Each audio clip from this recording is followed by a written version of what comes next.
Hi, my name is Brad Hoover and I'm an Armstrong associate, and today we're going to be talking about cool season vegetables, which are generally planted throughout the months of October to March. Today I got my nice hand trowel and I got a pair of gloves just so I don't get my hands dirty.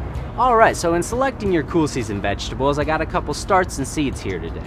We got your cabbage right here, your Swiss chard, your lettuce, your peas, your strawberries, and your cauliflower.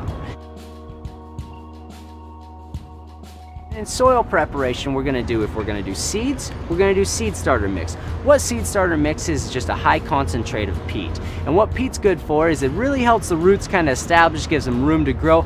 Also, it's great for holding moisture. In each seedlet, there's one droplet of moisture, which gives it an initial push, but after that, it's kind of up to us to take care of it.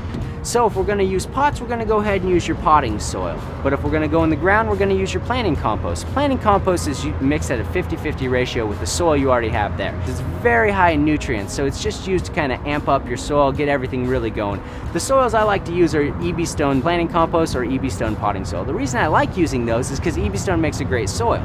It's leached with guava, so it never compacts over time. It's also enriched with mycorrhiza. What mycorrhiza are is a beneficial fungi that attach to the root system and help everything kind of start and really get going.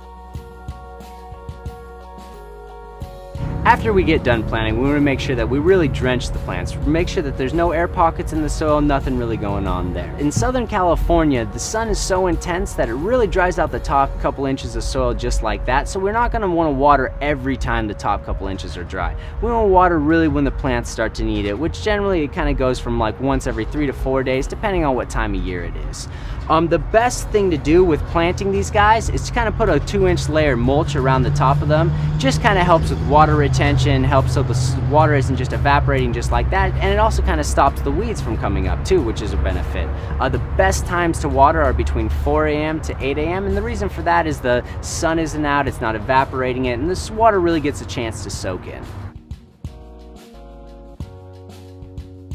Alright, so once your plants have established, we want to go ahead and hit them with a granular fertilizer, which is your EB Stone tomato and vegetable food. The reason that I like granulars as opposed to liquids is, one, you only have to do them once a month, as opposed to your liquids that you got to do every 2 to 3 weeks.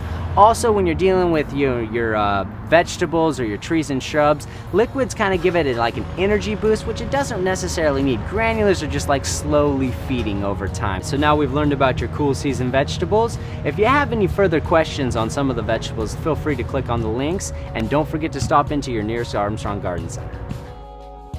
Here's a recap from today's how-to video.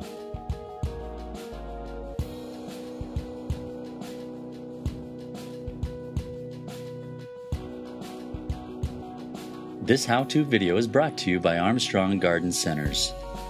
These are the featured products from today's video. Click on them to learn more, or click below in the description for a free PDF download.